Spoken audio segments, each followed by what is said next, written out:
Welcome back to this Let's Play of The Last Remnant. Last time we killed all the guys on the outside of Base 1. I think we're like 35 of them or something. But inside, here's the leader. The tracking remnant says something's here? Yes, I can feel it. Who's there?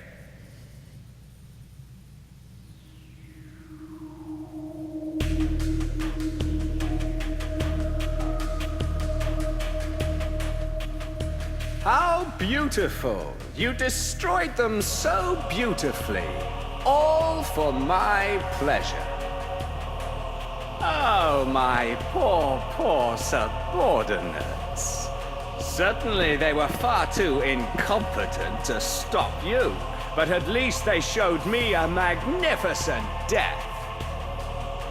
Yes, death is the peak of perfection, the only thing that comes close to rivaling me. But now I must deal with you, swine. You come covered in dirt and grime, reeking of sweat, crashing in here like some rabid beast, trampling in here with your shoes on. And what's more, you've done all that with the intent of disrupting the Conqueror's glorious goals. Oh, you are the embodiment of all things hideous!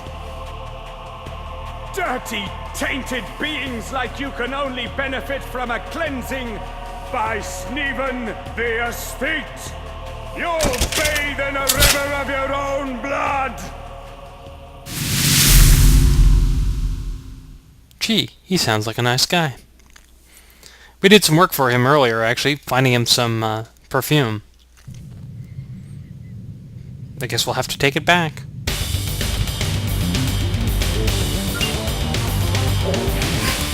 Again, it gets tempting to actually fight the boss, and just, you only have to fight the boss to win. You don't have to kill any of these other guys, but it's much easier if you get rid of some of the side diversions before you try and go for the throat.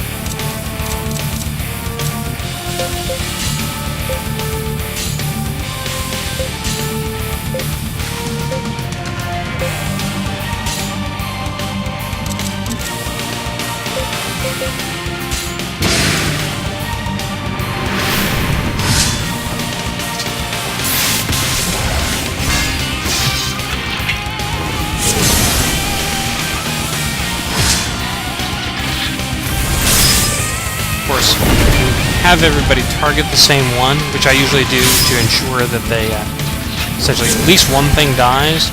You may run into a situation where they all decide to go for the main boss again, like idiots, because he multi-deadlocks and you're just giving them free attacks.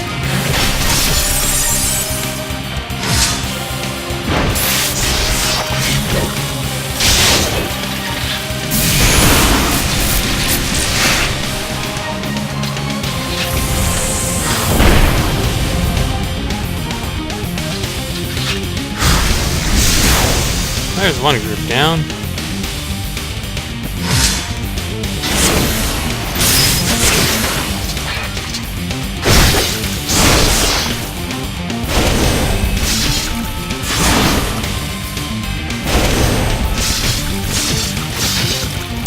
This guy is one of the easier ones because his sort of special outer end of round attack just only targets one union. That will not be the case with some of the later groups.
Now I am kind of focusing on sort of keeping my guys alive, but I do want to try every turn to at least try to make some progress towards killing the enemy. Because, you know, as some old Chinese guy once said, in defense lies the potential for invincibility, but only in offense lies the, you know the rest, right? Right? Potential for victory? Yeah, well, we do have to win eventually. So, I am very surprised we survived that. I am going to use Talisman's Gift now, because, well, it is a convenient way to keep the characters alive, since it has that special art dodging ability. But even that's not 100%, so... Yeah, this turns out turning out too well.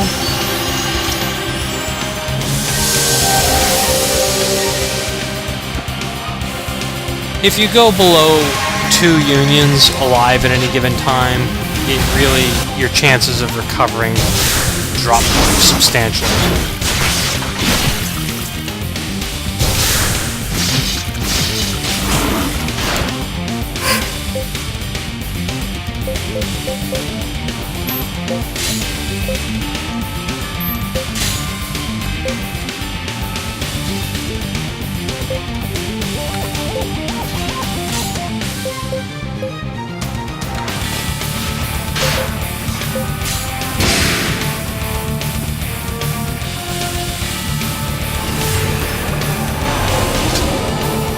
The ideal is that to have essentially every union capable of bringing another union back, restoring it to full health, and then restoring the resurrecting union to full health as well. Sometimes that's not possible, but that's the objective. It's not too bad. Not too bad.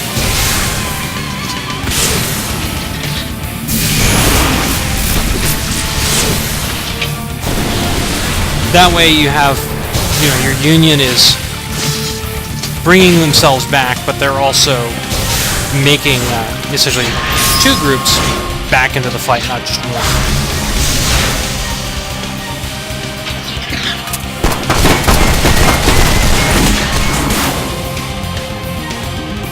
Fortunately, he did that to a group that was close to dead anyways.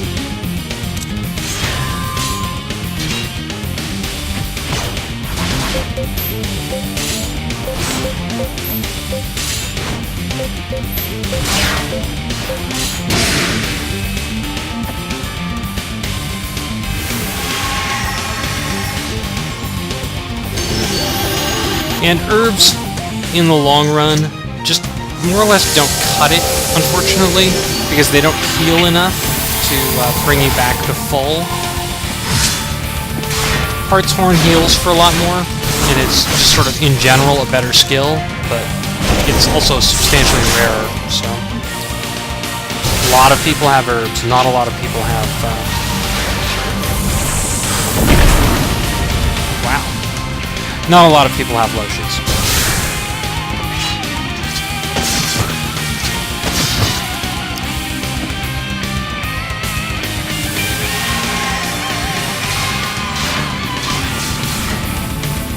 All right.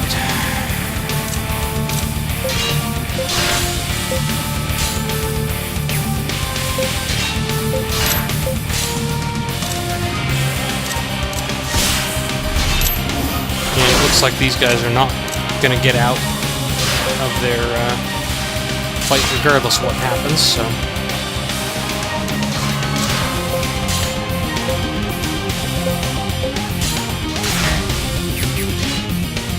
Oh, I suppose this group should probably try not to engage directly.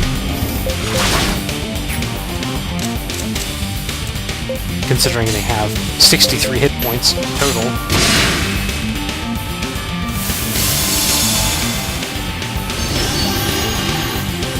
The only 2 skills that really heal enough for the end of the game are Revitalize and there's another skill that none of us have yet. It's called Moonlight, which is an herb. It's a shard skill. We will have one character who will use that eventually. It costs like 3,000 gold every time you use it, so don't expect to see me using it a whole lot. But it does. It exists. Shards is a fairly rare skill. Most people who have it don't start with it.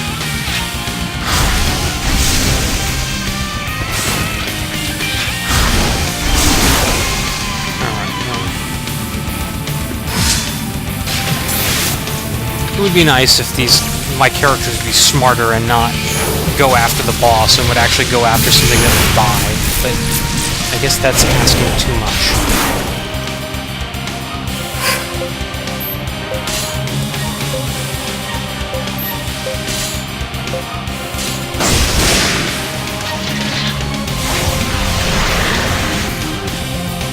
Snievan, like a lot of bosses, is sort of, as he gets closer to death, will start using different skills like Miracle there, which just makes him nastier. I'm not really all that concerned about him, per se. Mostly my priority in the early fight is just to get rid of these other unions.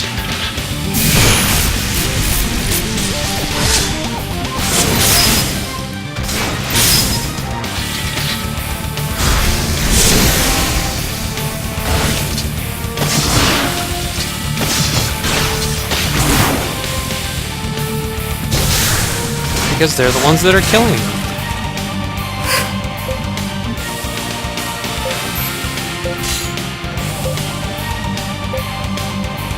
Let's see what that is.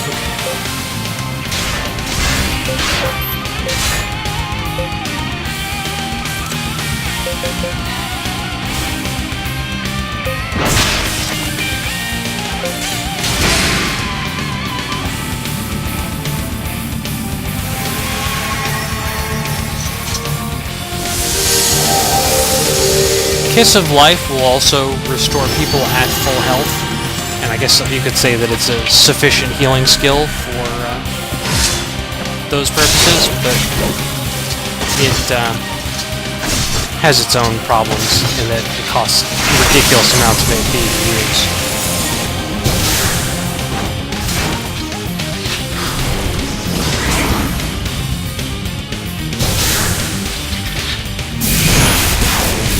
And since Snievan spams Addle, the chance of you actually having any morale is fairly low. Okay, well this is not a good situation. Fortunately, he's down to one supporting group, so at this point, I think we've more or less got this battle won, but all it takes is just bad timing on a couple of attacks to change that. So. Or having my entire group attack Snievan directly, which will, of course, give him lots of opportunities to do lots of damage.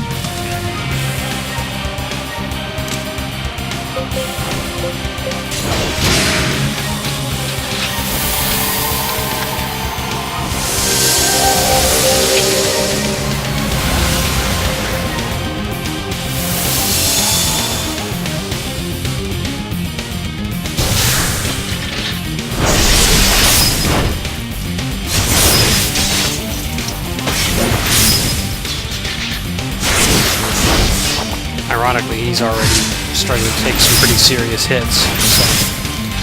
There are a couple of these fights where I may at least try to just go straight for the throat and try and kill the boss first.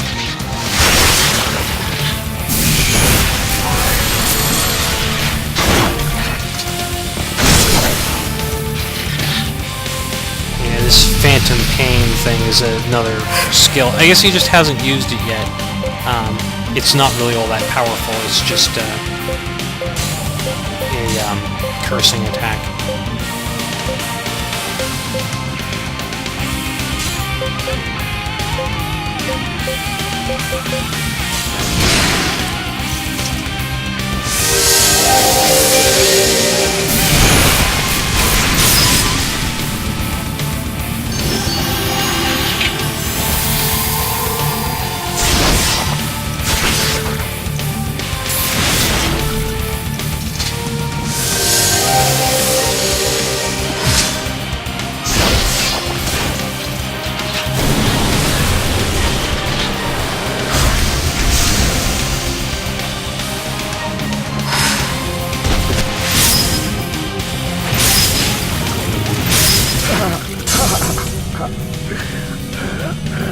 Thus, my replendence finally reaches the sublime beauty of death.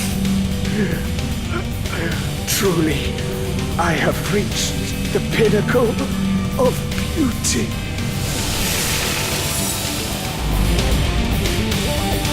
What a freak. Sweet!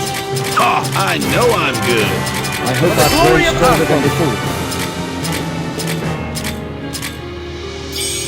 Now, these Heart of Loyalty items, again, they were rare drops on the 360 version. There's one that's a guaranteed drop off for each of these fights, and then there's one that's a random drop, so I got both of them that time. They're used to make some fairly powerful accessories, and that Brionac is just a special remnant item that it's not actually a piece of equipment in the usual sense. But Torgal gets it. They are with the Conqueror? And with their mine as well. The flow of remnant power doesn't feel so strong anymore. Are you sure? I'm positive. The barrier around Koningsdorf seems weaker than before.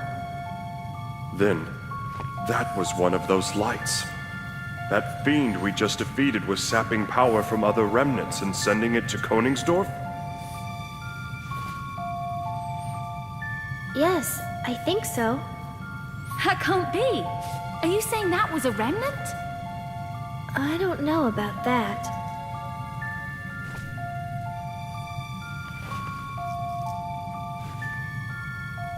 Guys, who cares what they are? We know we've got to beat them all to get into Koningsdorf, right? Let's deal with the questions later.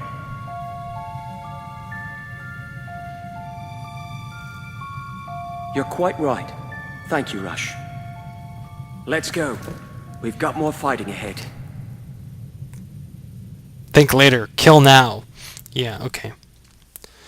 But next time, we'll continue with another one of the bases. And here we have some people requesting stuff.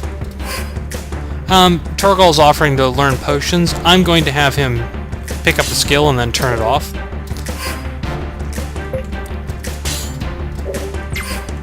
And I may not do the bases exactly in order, but we'll deal with that next time.